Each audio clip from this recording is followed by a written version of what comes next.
Bonjour les graphes et ravi de vous retrouver pour cette nouvelle vidéo. Donc, on va parler aujourd'hui des repo rates. Vous l'avez entendu, ça y est, on a trouvé quelque chose de nouveau. La Fed perd le contrôle. Voilà, comme d'habitude, il y a deux façons de voir les choses.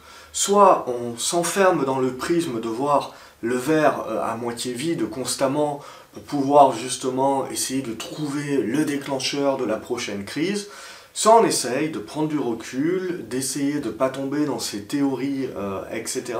assez rapides, dès qu'on a un déficit de connaissances, de tout de suite partir voilà, sur des théories qui sont un petit peu négatives, et de se dire, et d'essayer de poser les choses, et d'essayer de prendre son temps pour pouvoir analyser, et de dire, ok, de quoi on parle, et voilà, éviter toujours, c'est toujours les mêmes problématiques, c'est éviter voilà, de prendre ce qui s'est passé dans le passé, et puis d'analyser et de se dire « Ah, c'est exactement la même chose qui est en train de se passer, ça y est, subprime, pire que les subprimes, etc. » Bref, vous l'avez compris, mon but, c'est toujours d'essayer voilà, de rester le plus objectif possible. Bien entendu, on a le droit de voir le verre à moitié plein, comme de le voir à moitié vide.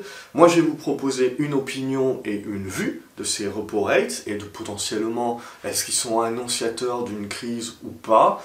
Et également, je vous invite comme toujours dans les commentaires à vous partager votre propre opinion, que ce soit verre à moitié vide ou verre à moitié plein, pour rendre cette vidéo la plus exhaustive possible, voilà, et qu'elle puisse apporter le plus d'éléments possible pour tout le monde, et pas seulement mes propres éléments. Donc pour moi, voilà, la guerre commerciale, ce n'est plus ce que c'était. Les banques centrales, elles supportent. L'inversion de la courbe des taux ne fait plus recette. Le Brexit commence à lasser. Bref, il fallait bien trouver quelque chose de neuf pour faire de nouvelles prévisions de krach boursier, crise financière et autres doom and gloom qu'on a l'habitude d'entendre. Donc il faut bien savoir que c'est le fonds de commerce de beaucoup de personnes, puisque l'émotion qui fait le plus agir, c'est la peur. Donc bien évidemment, il faut dire que la peur n'a jamais fait autant recette. Et surtout, ce qui est très intéressant, c'est que il y a toujours des nouvelles personnes voilà, à convaincre, et donc avec justement cette peur-là. Alors, la précédente crise, elle a tellement marqué les esprits que maintenant, le biais psychologique, c'est de croire que la prochaine crise sera pire. Donc on prend les événements les plus récents, en l'occurrence la dernière crise, et on se dit, voilà, tout ce qui est crise de l'euro, tout ce qui est crise des subprimes, et la prochaine, ça sera encore pire. Donc, bien évidemment, il n'y a jamais de certitude sur ce point-là, et je dirais que avant, et ce qui est vraiment en avant, c'est de voir qu'à chaque fois, les journaux et autres spécialistes s'empressent, je dirais, trop vite, de crier au loup, de crier au krach, de crier à la crise. Bon, il faut dire que cela fait cliquer, alors pourquoi, quelque part, s'arrêter de le faire, et surtout prendre le temps de prendre quelques recherches. Et en règle générale, et vous le voyez, c'est toujours quelques jours après, voire quelques semaines après, qu'on commence à avoir des dossiers un petit peu mieux ficelés, et des choses qui sont un petit peu plus concrètes, justement, avec le pour et le contre, la thèse, l'antithèse, voilà, des choses qui permettent réellement de se faire un avis sur la question, et pas tout de suite voilà, de refermer le gap des connaissances directement par les théories pour dire c'est la crise, les subprimes, c'était des enfants de cœur, etc. Donc, pour moi, ce qui est important, voilà, c'est qu'à chaque fois qu'on manque de connaissances pour bien comprendre les tenants et aboutissants d'un sujet, on se facilite souvent la tâche à remplir ce gap de connaissances avec des théories de crise, de krach boursier, et ça y est, ça ressemble à 2008. Alors le problème, il est toujours le même. Les mêmes causes mènent forcément aux mêmes effets. Mais la problématique, c'est qu'on continue de confondre les choses. Et donc d'aller chercher des informations dans le passé et de se dire parce que aujourd'hui on a les mêmes stats, ou on a les mêmes choses, ou on pense qu'on a les mêmes choses, et va se dérouler exactement la même chose.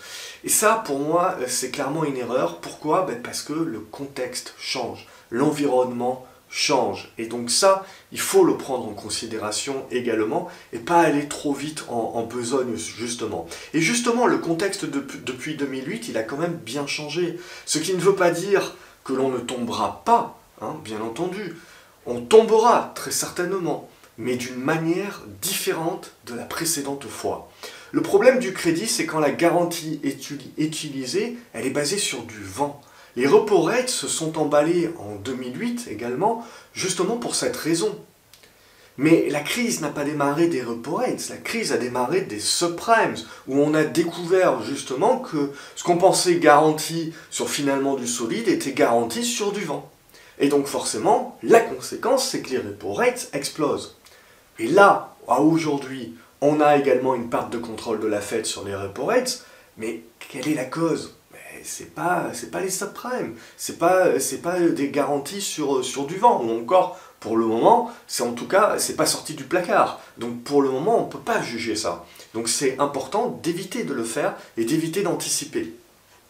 Alors du coup, la situation aujourd'hui, elle est différente tout de même, hein. Les banques ont des obligations de réserve beaucoup plus fortes, le dollar est fort, les taux sont bas, il y a un besoin de liquidité qui font que la donne clairement est différente. De plus, on voit bien que l'interventionnisme de la Fed fonctionne très rapidement, il lâche rien, hein. Il garde pour l'instant le contrôle, et donc ce qui prouve que la confiance, elle est quand même là, et qu'il n'y a pas de panique comme on pouvait le voir en 2008. Donc clairement, on a tout un tas d'éléments qui font qu'aujourd'hui, on ne peut pas comparer ce qui n'est pas comparable. Le marché, il aime bien jouer à se faire peur, et trouver des nouveaux sujets sur lesquels se focaliser, alors qu'ils ont finalement peu d'importance. Ce fut le cas avec l'inversion de la courbe des taux, on avait déjà fait une vidéo il y a maintenant une année là-dessus, et maintenant avec ce crash des repo rates. Et on voit, hein, donc on en parle, et puis après, c'est terminé, ça fait pchit, et plus personne n'en parle. Alors, pourquoi? Parce que il faut justement, on va à chaque fois chercher l'élément déclencheur. Il y a une course en avant sur celui qui aura la capacité, voilà, de pouvoir déceler l'élément déclencheur. Et surtout, il y a une course en avant sur l'information. Aujourd'hui, on est complètement noyé par l'information et c'est à celui qui va sortir l'information le premier qui finalement va pouvoir en retirer le plus de bénéfices. Donc du coup, on vous sort l'information, mais pour aller le plus vite possible, eh ben, il n'y a plus de recherche. Et on va à la facilité. On laisse des gaps béants de connaissances et on va expliquer les choses avec des théories complètes les plus farfelues les unes que les autres. Et c'est ça vraiment qui est dommageable aujourd'hui, c'est que finalement trop d'informations tue l'information et on se retrouve avec de la désinformation. Alors, il faut prendre le temps, justement, d'étudier les choses, de rentrer un petit peu plus dans les détails, hein. Alors, remettons les choses dans leur contexte. Ces derniers jours, la Fed a dû injecter des milliards dans le marché des repo rates. C'est de la liquidité à très court terme pour donc des acteurs qui ont besoin d'argent frais très rapidement pour financer des besoins de très court terme. C'est donc très spécifique, hein. Et il faut éviter d'en tirer des conclusions, je dirais, très généralistes et surtout avec effet domino. Évidemment, on vous sortira des graphiques pour vous expliquer que la dernière fois qu'on a vu cela, c'était juste avant la crise des subprimes, etc., etc. Bien évidemment, on omettra évidemment qu'en 2014, c'était également le cas, la Fed a injecté, qu'avant même la crise des subprimes, la Fed a injecté aussi, évidemment ça, on ne vous en parlera pas. Mais comme pour tout ce que l'on vous sort en vous expliquant que c'était pareil avant les subprimes et que donc forcément ça va se passer de la même façon, il faut relativiser, creuser un peu plus, ce qui malheureusement est de plus en plus rare de nos jours, où crier au crack est tellement plus simple et populaire et surtout fait beaucoup plus cliquer. On se fait tirer dessus à être optimiste et pourtant, depuis 2 ans, c'était quand même ça qu'il fallait faire. Ce qui me permet depuis des mois d'être toujours positif sur les marchés. Alors quand on commencera à abonder dans mon sens, à être optimiste, là je me poserai des questions. Alors ce repo market avec ces taux qui explosent, c'est quoi? C'est assez simple à comprendre, c'est un marché qui permet d'obtenir donc des crédits à très court terme, comme on l'a dit, auprès d'institutions qui ont du cash, le plus souvent les banques. En gros, c'est pour financer des opérations de court terme, du fonds de roulement, en somme, pour le business, des besoins de liquidité rapides et qui sont adossés évidemment à des bons du trésor. Alors, ce qui est très important de comprendre, c'est que le taux, il est lié au taux de la Fed. Et donc, forcément, si le taux réel s'écarte un petit peu trop du taux administré par la Fed, il y a quelque part un changement de paradigme qui pousse la Fed à agir pour pouvoir rétablir l'équilibre. C'est une perte de contrôle de la Fed. Et en tant que telle, en effet, c'est une perte de contrôle. Il faut le prendre comme tel et se dire, attention, en effet, c'est une perte de contrôle. Mais pour autant, est-ce que c'est une perte de contrôle qui va forcément avoir des conséquences en mode crise systémique et compagnie? rien n'est moins sûr. Aujourd'hui, vous pouvez très bien perdre le contrôle de votre voiture à plusieurs reprises et pour autant, vous n'allez pas avoir systématiquement un accident mortel. Donc c'est ça aussi qu'il faut prendre en considération. C'est une perte de contrôle, il faut l'analyser, les raisons et derrière, quelles peuvent être les conséquences et est-ce que le contrôle peut être retrouvé. C'est ça qui est important. Alors forcément, si les taux explosent, on se dit que c'est parce que l'argent manque et on a raison de le penser. La conclusion facile est de se dire que si l'argent manque, c'est qu'il n'y a plus d'argent. S'il n'y a plus d'argent, il n'y a plus de liquidité. S'il n'y a plus de liquidité, le marché se grippe, le marché du crédit se grippe et donc toute l'économie se grippe. Et forcément, c'est moche. On peut le penser comme ça. On a le droit. Et beaucoup vont s'arrêter là en se disant que c'est peut-être le premier signe de la fin. Mais poussons un petit peu plus loin. L'homme apprend de ses erreurs. On a tendance à dire qu'il n'apprend pas de ses erreurs, mais en fait, moi, je pense que l'homme apprend de ses erreurs. C'est juste que derrière, ça le pousse, il corrige des erreurs précédentes, mais il va en faire de nouvelles. Et ça le pousse, en règle générale, à en faire des pires et des plus grosses. Mais ce qui n'empêche pas d'en faire d'autres souvent liées aux solutions qu'il a mises en place pour se dégager d'erreurs passées en formant d'autres excès. Et donc c'est pour ça que moi je pense réellement que chaque crise quelque part est différente. Alors quand on prend d'un point de vue macro, on peut dire que les causes et les conséquences se ressemblent, mais derrière, les éléments déclencheurs sont toujours différents. Et en l'occurrence, avec les subprimes, on pousse les banques, avec les subprimes, on a poussé les banques à avoir de plus en plus de réserves. Ainsi, le manque de liquidité n'est pas réel, puisqu'on a en fait beaucoup de réserves qui sont demandées. Et donc, on arrive beaucoup plus facilement à ce niveau de réserve, qui sonne l'alarme et qui dit bah, on a besoin de nouvelles liquidités. On a atteint certaines limites, et pour compenser, c'est le coût de cet argent qui augmente donc. Donc la Fed ajoute des réserves supplémentaires pour aider le système à corriger cet excès et revenir s'aligner à ses taux. Alors, cet excès de demande de cash très court terme est-il un problème? Là également, il faut éviter d'aller trop vite en besogne et de choisir la raison de facilité qui est la plus négative. La question est de savoir, est-ce que l'on manque d'argent ou est-ce que l'on dépense plus actuellement? Parce que vous avez un système qui se grippe parce qu'il y a un manque de liquidité, mais est-ce que c'est parce qu'il y a une demande supplémentaire de la liquidité qui est voilà, inopinée, qui est court terme? Est-ce que c'est quelque chose qui va durer dans le temps? Ou est-ce que réellement c'est un déficit d'offres aujourd'hui? Et est-ce que ça aussi ça peut durer dans le temps? C'est ça qu'il faut se demander. Il y a plusieurs façons de voir la chose. Parce que ça peut être également de la précaution. Vous pouvez avoir une demande de la liquidité qui est sur la base de la précaution. Et ça c'est quand vous avez BAL 3 et compagnie, où on va demander des réserves supplémentaires à tout le système. Donc, quelque part, nous sommes finalement dans un besoin qui est, d'après ce que l'on peut lire, quelque chose d'assez court terme et quelque chose voilà, qui est très spécifique. Et donc la Fed réagit tout de suite. Et elle est intervenue également. Et ce n'est pas parce qu'elle intervient que c'est la crise. Ce n'est pas parce qu'elle intervient que la crise va arriver. La Fed, comme toute banque centrale, intervient de manière inopinée pour réguler des marchés. On a une fuite, et ben on appelle le plombier vient réparer la fuite. Et donc quelque part, moi ce que je trouve assez intéressant, c'est qu'on a juste eu besoin de graisser un petit peu les gonds de porte.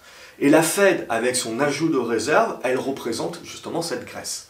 Donc, mais si vous ne graissez pas les gonds de la porte, ce n'est pas pour autant que c'est la crise. Hein, votre porte va continuer à coulisser, mais c'est juste que potentiellement, ça peut engendrer d'autres dommages. Donc finalement, on comprend bien que la Fed, elle sent bien qu'à un moment donné, elle perd un petit peu le contrôle, donc elle réagit tout de suite pour rétablir le contrôle. Parce que si elle ne le faisait pas, le marché, il marche à quoi? Il marche à la confiance que les banques centrales ont toutes sous contrôle. Moi, je pars du principe que le jour où réellement je m'inquiéterai, le jour où réellement il y aura une crise, c'est parce que le marché aura perdu confiance dans la capacité des banques centrales de pouvoir justement contrôler les choses.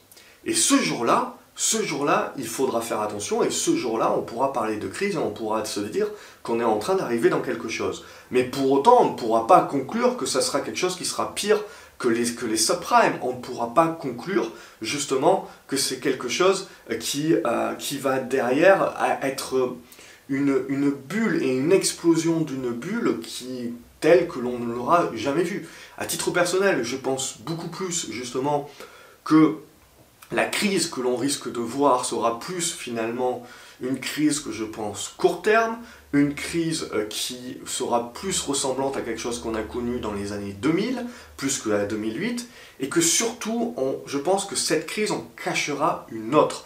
Et ça, on en parlera dans une autre vidéo justement, où là également, c'est pareil, c'est de la théorie, et c'est des hypothèses de travail, mais qui sont à plus long terme. Hein. Donc, ce n'est pas parce que vous avez une petite fuite d'eau que tout explose et qu'il faut changer toute votre plomberie.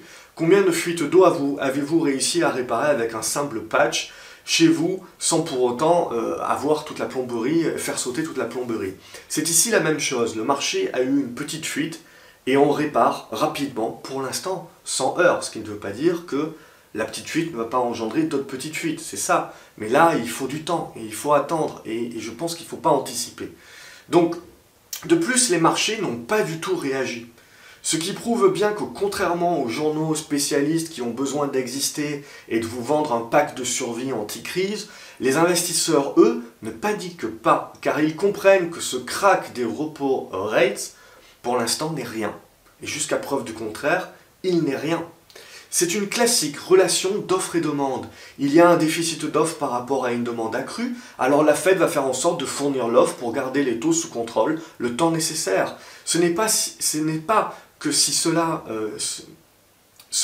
cela dure bien trop longtemps qu'il faudrait se poser des questions. Hein, comme on a dit. Pour le moment, inutile d'anticiper et d'y voir forcément le mal. Jusqu'à preuve du contraire, ce n'est rien de plus que, en gros, comme si vous aviez une révision sur votre voiture. Hein, et on change un petit peu les durites. Les banques, contrairement à ce qu'on dit, elles sont au bas des pâquerettes, elles vont pas bien. Mais est-ce qu'elles peuvent aller encore plus mal? Potentiellement oui, potentiellement non. Pour le moment, on est dans un no man's land, on est justement en attente. Et c'est ce que prouve le marché. Le marché devient de plus en plus attentiste puisqu'on rentre justement dans une nouvelle inconnue. Mais pour le moment, le pire n'est pas certain, comme le meilleur d'ailleurs. Mais c'est là justement où on rentre dans ces périodes d'attentisme. Et c'est là où il faut, en tant qu'investisseur, vraiment être observateur et non pas tirer sur tout ce qui bouge ou justement commencer à avoir peur et à crier au loup, alors que pour le moment, justement, tout est encore, entre guillemets, sous contrôle. Alors, nous allons entrer dans des conditions de plus en plus exceptionnelles. Et il va falloir arrêter de comparer des indicateurs qui ne veulent rien dire. Je pense qu'il faut se méfier de toutes ces comparaisons que l'on peut faire avec des indicateurs qui, soi-disant, auraient annoncé la crise des subprimes, etc. et qui, aujourd'hui, seraient annonciateurs de la prochaine crise. Je pense qu'il faut faire très attention à tout ça. Il y a quelques indicateurs qui sont très simples à regarder, hein, et à titre personnel, moi je regarde le sentiment du marché, je regarde comment sont investis les gros investisseurs, les gros portefeuilles. Aujourd'hui, ils sont désinvestis. Tout le monde aujourd'hui a peur de la crise qui arrive, ce qui veut dire qu'on a beaucoup de liquidités, mais que tout le monde est un petit peu sur le bas-côté, en mode « j'attends de voir ce qui se passe avant de bouger ». Et ça, clairement, on peut le voir d'un côté négatif, de se dire, bah là, si tout le monde attend, ça veut dire que tout le monde attend que ça baisse, donc en effet, ça risque de baisser. Ou on peut le voir de l'autre côté, de se dire, si tout le monde attend, d'un point de vue contrarien, si tout le monde attend la crise, etc., il y a peut-être encore la place pour une dernière jambe haussière. Et potentiellement, toutes ces liquidités qui sont pour l'instant sur le bas-côté peuvent venir justement s'investir sur les actions. Et puis aujourd'hui, regardez, quand on regarde, les taux sont tellement bas aujourd'hui que potentiellement vous prenez un petit peu de risque sur les actions, oui, mais vous obtenez un dividende qui est bien supérieur au taux que vous allez recevoir sur les obligations. Et sur les obligations également, les prix des obligations, elles, continuent de monter, mais clairement, là aussi, il y a peut-être un effet de vase communicant à un moment donné qui va se mettre en œuvre. Donc, ce que je veux vous dire, c'est pas j'ai raison, j'ai tort. Ce que je veux vous dire, c'est qu'il y a toujours, à tout moment, deux façons de voir les choses, deux façons de prendre une statistique, deux façons de prendre un problème.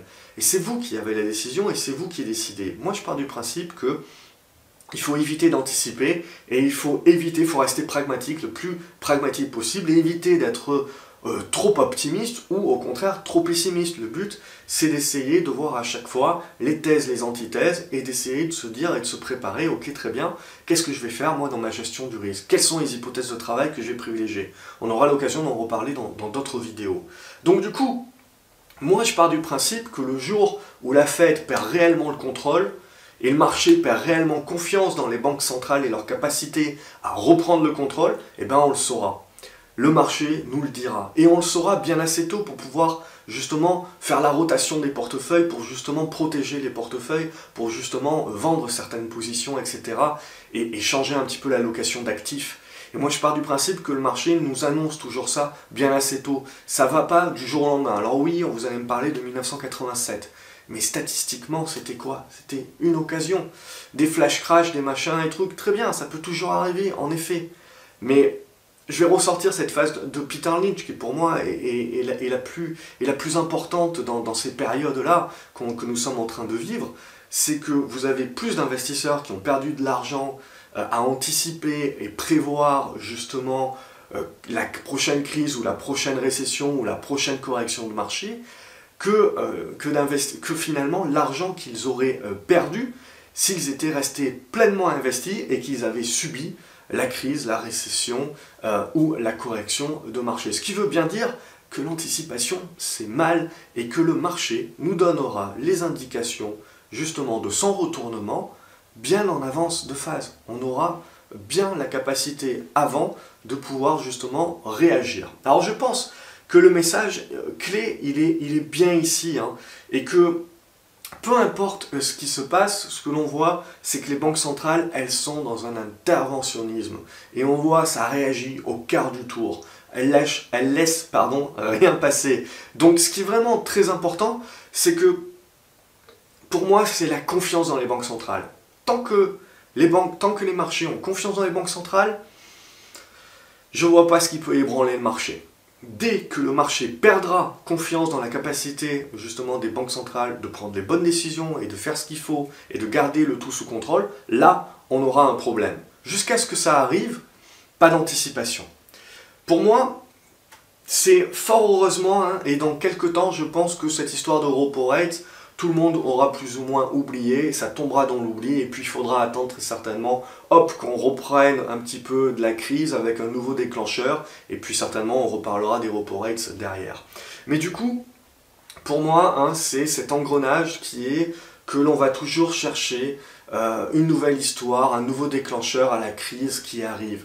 Voilà, je pense que c'est usant, je pense que c'est également se fourvoyer pour un investisseur, c'est du bruit de marché et c'est faire beaucoup de mal à la performance de son portefeuille.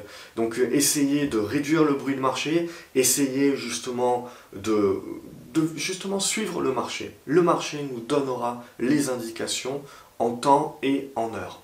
Tant que la majorité, je terminerai par ça, mais je dirais que tant que la majorité, et que je vois la majorité des gens s'émouvoir du moindre événement pour tout de suite conclure au crack, à la crise, à la fin du monde, tout ce que vous voulez, je me dis, en tant qu'investisseur contrarien, qu'il y a certainement encore de la place pour justement des opportunités haussières. Ce qui ne veut pas dire d'acheter tout et n'importe quoi, ce qui veut dire qu'on achète en tant qu'investisseur des business qui sont robustes, qui sont là pour durer, qui potentiellement, s'il y a une crise, une récession, sont capables de résister, parce qu'ils vendent justement des produits qui, même en cas de crise, on ne va pas réduire ses dépenses sur ces produits-là. Et ça, justement, clairement, c'est tout simplement du bon sens, à conserver son bon sens d'investisseur, regarder les valorisations, regarder les business, et profiter, parce que le jour où on aura une correction, le jour où on aura une perte de confiance, eh ben on aura des bons business qui reviendront à des niveaux très attractifs. Et même à aujourd'hui, depuis 2 ans, on voit, hein, depuis 2 ans qu'on casse justement du grain sur la prochaine crise qui arrive, et ben on voit l'avantage, c'est que ça fait constamment revenir des business sur des niveaux d'opportunité. Et c'est ça qui permet de battre le marché derrière et d'avoir des belles performances. Quelque part, pour moi, hein, je dirais, l'histoire de ces repo rates, hein, vous pouvez fermer et reprendre une activité normale. Voilà, j'espère que vous avez aimé cette vidéo. Si tel est le cas, n'hésitez pas à mettre un pouce en l'air, à vous abonner à la chaîne pour ne pas louper les suivantes.